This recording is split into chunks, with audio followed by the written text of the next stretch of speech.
আসসালামু আলাইকুম। মাহবুবাস কুকিং ওয়ার্ল্ডে সবাইকে স্বাগতম জানাচ্ছি আরও একটি নতুন রেসিপি দেখার জন্য। আজকে আমি আপনাদের সঙ্গে শেয়ার করব ঘরোয়া মশলায় দারুণ স্বাদের চিকেন শামি কাবাবের পারফেক্ট একটা রেসিপি।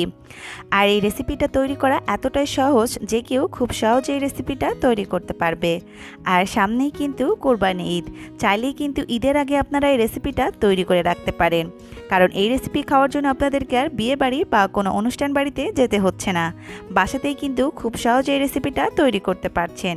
চলুন পুরো রেসিপিটা দেখে নিই। এর জন্য প্রথমে এখানে আমি 1 কাপ পরিমাণ চিকেন নিয়ে নিয়েছি, আর এখানে আমি হাড্ডি ছাড়া চিকেন নিয়ে নিয়েছি। সাথে নিয়ে নিয়েছি 1/2 কাপ পরিমাণ ছোলা বা বুটের ডাল, এগুলোকে আমি আগে থেকে ভিজিয়ে রেখেছিলাম। তারপর চুলায় একটি পাত্র বসিয়ে দিয়েছি। তারপর এখানে আমি প্রথমে ছোলার ডালটি দিয়ে দিচ্ছি।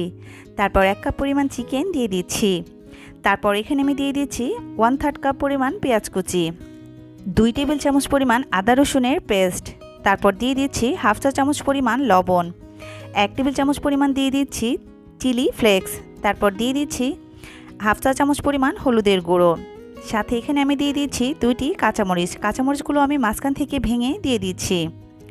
তারপর দিয়ে দিচ্ছি এখানে আমি কয়েকটি গোটা মশলা, 2টি তেজপাতা, 2টি দারচিনি, 3-4টির মতো সবুজ এলাচ, 1টি কালো এলাচ, 3-4টির মতো লং।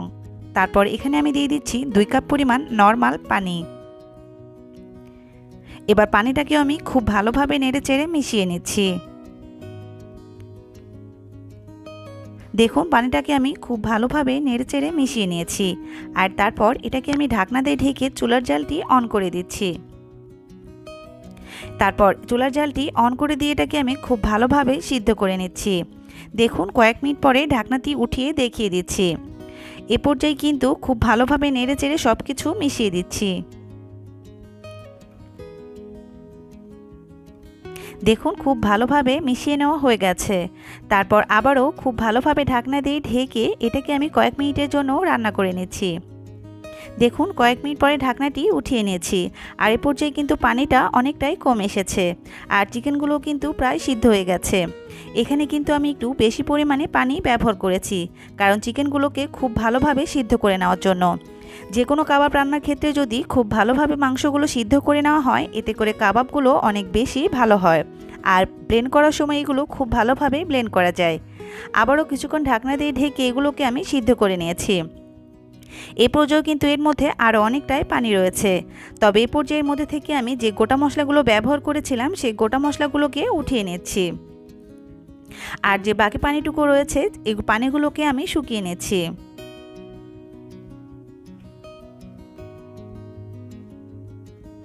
দেখুন খুব ভালোভাবে সমস্ত গোটা মশলাগুলো উঠিয়ে নিয়েছি, আর বাকি পানিগুলো কিন্তু প্রায় শুকিয়ে গেছে। এই পর্যায়ে এটাকে চুলা থেকে নামিয়ে সামান্য একটু ঠান্ডা করে নিচ্ছি। তারপর ব্লেন্ডারে দিয়ে খুব ভালোভাবে ব্লেন্ড করে নিচ্ছি। আপনারা চাইলে এটাকে শিলপাটাতে বেটে নিতে পারেন। দেখুন আমি এগুলোকে ব্লেন্ডারে হালকা একটু ব্লেন্ড করে নিয়েছি, খুব বেশি মিহি করে কিন্তু ব্লেন্ড করে নিইনি, কিছুটা আস্ত রয়েছে। এভাবে আমি এগুলোকে ব্লেন্ড করে নিয়েছি। আর কিভাবে ব্লেন্ড করেছি দেখে নিশ্চয় বুঝতে পারছেন। তারপর এখানে আমি অ্যাড করে দিচ্ছি 1/4 কাপ পরিমাণ পেঁয়াজ বেরেস্তা। তারপর এখানে আমি দিয়ে দিচ্ছি 1 টেবিল চামচ পরিমাণ ধনেপাতা কুচি। তারপর দিয়ে দিচ্ছি এখানে আমি 1/2 চা চামচ পরিমাণ টেস্টিং সল্ট। সাথে দিয়ে দিচ্ছি এখানে আমি 1/2 চা চামচ পরিমাণ চিনি। তারপর দিয়ে দিচ্ছি এখানে আমি 1/2 চা চামচ পরিমাণ ভাজা জিরার গুঁড়ো। সাথে দিয়ে দিচ্ছি 1/2 চা চামচ পরিমাণ গরম মশলার গুঁড়ো। তারপর দিয়ে দিচ্ছি এখানে আমি 1/2 চা চামচ পরিমাণ গোলমরিচের গুঁড়ো। আর এটার মধ্যে আমি আরেকটু অ্যাড করে দিচ্ছি 1/4 চা চামচ পরিমাণ বেকিং সোডা। আর সাথে নিয়ে নিয়েছি 1 টুকরো লেবু, আর লেবুটা থেকে আমি সম্পূর্ণ রসটাই দিয়ে দিচ্ছি। দেখুন লেবু থেকে আমি সম্পূর্ণ রসটাই কিন্তু বের করে নিয়েছি। তারপর এখানে আমি দিয়ে দিচ্ছি একটি ডিম। এখানে আমি একটু বড় সাইজের একটি ডিম ব্যবহার করেছি। এখানে যদি ছোট সাইজের ডিম ব্যবহার করেন তাহলে কিন্তু পরিমাণে বাড়ানো লাগতে পারে। এবারে সবগুলো উপকরণ আমি খুব ভালোভাবে হাত দিয়ে মাখিয়ে নিচ্ছি, আর আমি খুব চেপে চেপে এগুলোকে মাখিয়ে নিচ্ছি। আমি এই কাজটি কিভাবে করছি আপনারা একটু লক্ষ্য করলে বুঝতে পারবেন। দেখুন খুব ভালোভাবে এগুলোকে আমার হাত দিয়ে চেপে চেপে মাখিয়ে নেওয়া হয়ে গেছে। এবার এগুলোকে আমি একপাশে একটু সাইড করে সরিয়ে নিচ্ছি। তারপর হাতে সামান্য একটু পরিমাণে তেল মাখিয়ে নিয়েছি। এবার আমি আমার পছন্দ মতো সাইজের করে স্বামী কাবাবগুলো তৈরি করে নিচ্ছি। আপনাদের যার কাছে যেরকম পছন্দ ঠিক সেরকম শেপের করে স্বামী কাবাবগুলো তৈরি করে নিতে পারেন। আর আমি স্বামী কাবাবগুলো কিভাবে করছি এগুলো আপনারা একটু লক্ষ্য করলেই বুঝতে পারবেন। দেখুন আমার একটি স্বামী কাবাব কিন্তু তৈরি হয়ে গেছে। এবার আমি আরেকটি তৈরি করে দেখিয়ে দিচ্ছি। এ পর্যায়ে চাইলে কিন্তু আপনারা এটাকে যে কোনো সাইজের বা যে কোনো শেপের তৈরি করতে পারেন, যার কাছে যেরকমটা পছন্দের হয়। আমি ঠিক যেরকম স্বামী কাবাব দেখতে হয় ঠিক সেরকম করেই তৈরি করে নিয়েছি। আর দেখুন এরই মধ্যে আমার সবগুলো স্বামী কাবাব তৈরি করে নেওয়া হয়ে গেছে। এটাকে চাইলে আপনারা 2 দিনের মতো নর্মাল ফ্রিজে রেখেও ভেজে খেতে পারবেন। আবার চাইলে ডিপ ফ্রিজে রেখেও কিন্তু 2 থেকে 3 মাসের মতো সংরক্ষণ করেও খেতে পারবেন। স্বামী কাবাবগুলো ভেজে নেওয়ার জন্য চুলায় একটি পাত্রে আমি পর্যাপ্ত পরিমাণে তেল দিয়ে নিয়েছি। আর তেলগুলোকে আমি খুব ভালোভাবে গরম করে নিয়েছি। এবার গরম তেলের মধ্যে আমি একে একে কয়েকটা স্বামী কাবাব দিয়ে নিচ্ছি।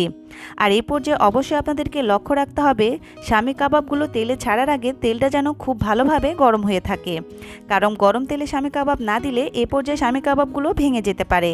তাই চেষ্টা করবেন অনেক বেশি গরম তেলে স্বামী কাবাবগুলো দিয়ে নেওয়ার।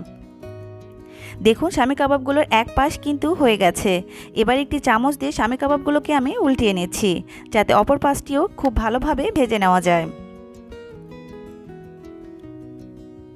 দেখুন আমি এক পাশ উল্টিয়ে নিয়েছি, আর এই একইভাবে উল্টে পাল্টে 2 থেকে 3 মিনিট এটাকে ভেজে নিলেই তৈরি হয়ে যাবে। দেখুন আমি 2 থেকে 3 মিনিট এই স্বামী কাবাবগুলোকে ভেজে নিয়েছি।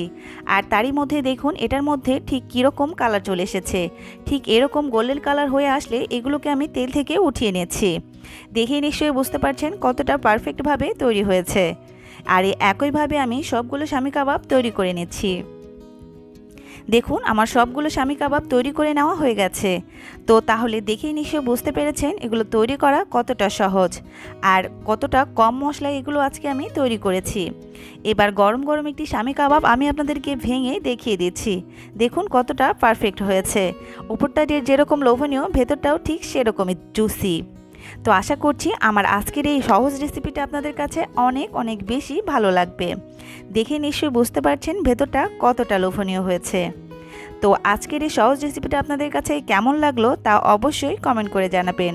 আর এই রকম স্বামী কাবাব কিন্তু আপনারা খুব সহজেই বাসায় তৈরি করতে পারবেন।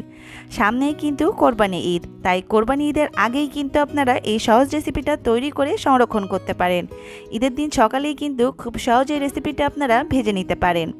তো আশা করছি এই রেসিপিটা আপনাদের কাছে অনেক অনেক বেশি ভালো লেগেছে। শেষ পর্যন্ত আমার এই ভিডিওটি দেখার জন্য আপনাদেরকে অসংখ্য ধন্যবাদ। সুস্থ থাকবেন, ভালো থাকবেন, আমাদের জন্য দোয়া করবেন। আল্লাহ হাফিজ।